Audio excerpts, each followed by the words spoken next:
एखादी व्यक्ती आपल्याला इग्नोर करत असेल, एखादी व्यक्ती आपल्याला इग्नोर करत असेल, तर आपण दुर्लक्ष करायचं नाही. आपण तिथे थांबायचंच नाही. एखादी व्यक्ती जर आपल्याला इग्नोर करत असेल, एखाद्या व्यक्तीला आपण आवडत नसेल, तर तिथं अजिबात थांबू नका. जशास तसे जशास तसे सडेसोट उत्तर दिलं पाहिजे. जीवन जगताना काही लोक आपल्याला इग्नोर करतात, आपल्याला ब्लॉक करतात, इग्नोर करतात, फोन उचलत नाहीत, मेसेज करत नाहीत. कारण काय असतं? त्यांना आपण आवडत नसतो. त्यांना आपण आवडत नसतो हे ज्यावेळेस आपल्याला समजेल, तिथं थांबायचं नाही. इग्नोर करणे म्हणजे काय? आपल्याला टाळणे. आपल्याला जर लक्षात आलेलं आहे की आपल्याला ही व्यक्ती टाळत आहे, मैत्रीण टाळत आहे, मित्र टाळत आहे, हे नातेवाईक टाळत आहेत, त्यावेळेस तिथे थांबणे चुकीचे आहे. कारण समजून उमजून जर आपण तिथेच त्यांनाच बार बार बार बार आपण बोलायचा प्रयत्न केला, तर आपली किंमत शून्य होते, शून्य. आणि आपणच आपली किंमत कमी करून न टाकता आपण तिथे दूर, अलगद दूर व्हायचं का पत्ता पण लागला नाही पाहिजे. आपल्याला समजते ना, आपल्याला समजते ती व्यक्ती आपल्याला इग्नोर करत आहे, तर आपण बाजू धरण्यात आपला मोठेपणा आहे आणि बाजूच धरली पाहिजे. पण तुम्ही काय करता माहिती का? जाऊ दे ना, चुकून झालं असेल, जाऊ दे ना, समजलं नसेल, चूक झाली असेल, आपण असं वारंवार वारंवार एखाद्या व्यक्तीला माफ करत असतो, माफ करत असतो, आणि ती व्यक्ती बार बार बार बार बार बार त्याच चुका करत असते. कारण त्याचं की तुम्ही त्या व्यक्तीला बार बार बार बार माफ करत आहात. आपली चूक नसताना समोरून भांडणे, आपली चूक नसताना आपल्याला टाळणे, आपली चूक नसताना आपल्याला ब्लॉक करणे, काय असेल? समजून घ्यायचं. हलक्यावर जायचं नाही, हलक्यावर घ्यायचंच नाही. ज्या वेळेस तुमचा नंबर ब्लॉक होतो, ज्या वेळेस तुम्हाला इग्नोर केलं जाते, ज्या वेळेस तुम्हाला टाळलं जातं, त्यावेळेस त्या गोष्टीचा अर्थ काय समजायचा? अर्थ समजते ना? आपल्याला समजते. सगळं समजून सुद्धा आपण काय करतो माहित आहे का? चुका पोटात घ्यायला शिकतो, चुका पोटात. आणि पोटात घेऊन घेऊन घेऊन त्या व्यक्तीला तशी सवय लागते. तशी सवय लागून तुम्हाला फक्त दुःख देणं, तुम्हाला फक्त त्रास देणं, कोण्या ना कोण्या कारणाने तुम्हाला सतत ती व्यक्ती त्रास देते. म्हणून काय करायचं माहिती आहे का? किंमत देणं सोडून द्यायचं. महत्त्व देणं ज्या दिवशी तुम्ही सोडून देसाल, कॉल घेणं सोडून देसाल, कॉल लावणं सोडून देसाल, मेसेज करणं सोडून देसाल, घरीदारी जाणं सोडून देसाल, त्यावेळेस तुमची किंमत समजेल. जिथं पिकते तिथं किंमत अजिबात नसते. हे तर माहिती आहे तुम्हाला. ज्या देशात जे पीक पिकते त्या देशात त्या गोष्टीची किंमत शून्य असते. बरोबर ना? म्हणून एखाद्या व्यक्तीला डोक्यावर घेऊन हिंडू नका. एखाद्या व्यक्तीच्या वारंवारच्या चुका पोटात घालून घेऊ नका. सडेतोड उत्तर द्यायला शिका. जसे जे वागतात तसंच वागायला पण शिका. जसे वागतात तसं जर आपण त्यांच्यासोबत वागू, तेव्हा आपलं महत्त्व त्यांना पटेल. आणि आपलं महत्त्व आपण आपल्या वागणुकीतून पटवून द्यायचं आहे.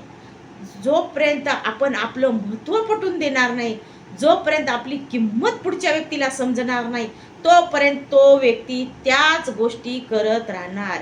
आणि त्या गोष्टी जर करत राहत असेल वारंवार वारंवार पुढची व्यक्ती, तर त्या गोष्टी मनाला जास्त लावून घेऊ नका. मनाला जर तुम्ही लावून घेत असाल तर सतत तुमच्या डोक्यात तोच विचार, हा असं का वागला, ती कशी अशी का वागली, हा असा का बोलला, तो तसा का बोलला. कशासाठी एवढे विचार घेता डोक्यामध्ये? सोडायला शिका, विसरायला शिका, आणि वेळेच्या वेळी बोलायला पण शिका. तुमचं गप्प राहणं म्हणजे तुम्हालाच आणखीन काहीतरी खूप मोठं सहन करणं आहे. म्हणून तुम्ही जास्त गप्प बसू नका. वेळेच्या वेळी उत्तरं देत राहा. वेळेच्या वेळी गैरसमज दूर करत चला. वेळेच्या वेळी तुम्ही जर तुमचे गैरसमज दूर केले तर गैरसमज वाढणार नाही. आणि अतिमहत्व पुढच्या लोकायला देणं बंद करा. अतिमहत्व तुम्ही पुढच्या व्यक्तीला दिल्यामुळं तुमच्यावर ही वेळ आलेली आहे. आपण एखाद्या व्यक्तीवर जीव तोडून ज्यावेळेस आपण प्रेम करतो, एखाद्या व्यक्तीला जीव लावतो, त्या गोष्टीचाच ते लोक फायदा घेतात आणि पुढं चालून तुम्हाला इग्नोर करतात. गुन्हा कोणाचा आहे? तुमचा. डोक्यावर कोण बसून घेतलं? तुम्ही. जीव कोण लावला? तुम्ही. आणि आज भोगत कोण आहे? तुम्ही. म्हणजे सगळ्या गोष्टीला कारणीभूत केवळ तुम्ही आहात. तुमच्या चुकीमुळं, तुमच्या वागण्यामुळं, तुमच्या भोळेपणामुळं तुमच्यावर ही वेळ आलेली आहे. याला कारण दुसरं कोणीच नाही. म्हणून बदलत्या जगासोबत, बदलत्या लोकांसोबत बदलायला शिका. बदलत्या लोकांसोबत बदलायला जर शिकल्या तर तुम्हाला तकलीफ होणार नाही. पण आपण तसं न करता आपण त्याच व्यक्तीचा विचार, त्याच वागण्याचा विचार, तो असं का बोलला, ती असं का बोलली, तो असं का वागला, ती अशी का वागली, त्यांना नंबर ब्लॉक का केला, तिनं नंबर का ब्लॉक केला, कशाला रे? नंबर ज्या वेळेस तुमचा ब्लॉक होतो त्याचा अर्थ पुरेपूर समजून जा. त्याच्या मनात तुमच्या बद्दलची कुठली जागा शिल्लक राहिलेली नाही, हे समजून जा. ज्या दिवशी तुम्ही समजसाल, ज्या दिवशी तुम्ही स्वतःमध्ये गुंतवसाल, त्या दिवशी तुम्हाला त्रास कमी होणार आहे, तिला त्रास कमी होणार आहे किंवा त्याला त्रास कमी होणार आहे. पण आपण असं न वागता याच्या विरोध दिशाने वागून त्याचा बार विचार करून आपण आपल्याला स्वतःला खूप दुःखी, एखाद्या रूममध्ये बंद करतो, एखादा काम धंदा सोडतो किंवा व्यसनाच्या आहारी जातो. ती तशी का वागली, हा कसा वागला, तो तसा वागला, हा कशाला? स्वतःवर एवढा परिणाम करून घ्यायची गरज काय नाही. आणि मन मोकळं करत चला. काही गोष्टी दुसऱ्यासोबत शेअर करत चला. आज मित्र भेटला, मित्रासोबत, मैत्रीण भेटली, मैत्रिणीसोबत, आईसोबत, काकूसोबत, बहिणीसोबत, भावासोबत मनातल्या गोष्टी शेअर करत चला. मोकळे होत चला. हृदयामधलं दुःख मोकळं करत चला. ते जर मोकळं करत चाललात तर तुम्हाला दुःख कमी होईल.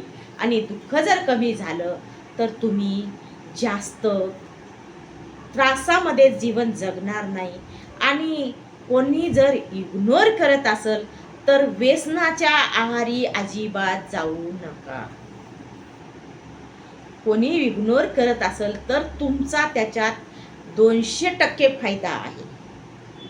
आणि एखादी व्यक्ती तुम्हाला इग्नोर करत असेल तर त्याची दुसरी बाजू अशी आहे की ती व्यक्ती मजबूर असू शकते. त्याचा एकच अर्थ का त्याच्या मनात जागा नाही असं समजू नका. तुमचं जर सत्य प्रेम असेल, तुम्ही जर दोघं एकमेकावर खरं जीवापाड जर प्रेम करत असाल, कदाचित ती व्यक्ती मजबूर पण असू शकते, म्हणून तुम्हाला ब्लॉक केलेलं असू शकते. याचा हा पण अर्थ होतो का त्याच्या मनात तुम्ही आहात आणि राहणार, पण तो तुम्हाला ब्लॉक करते याचा अर्थ का तो व्यक्ती मजबूर आहे. चला पुन्हा दुसऱ्या व्हिडिओमध्ये आपण पुढचे विषय बघूया.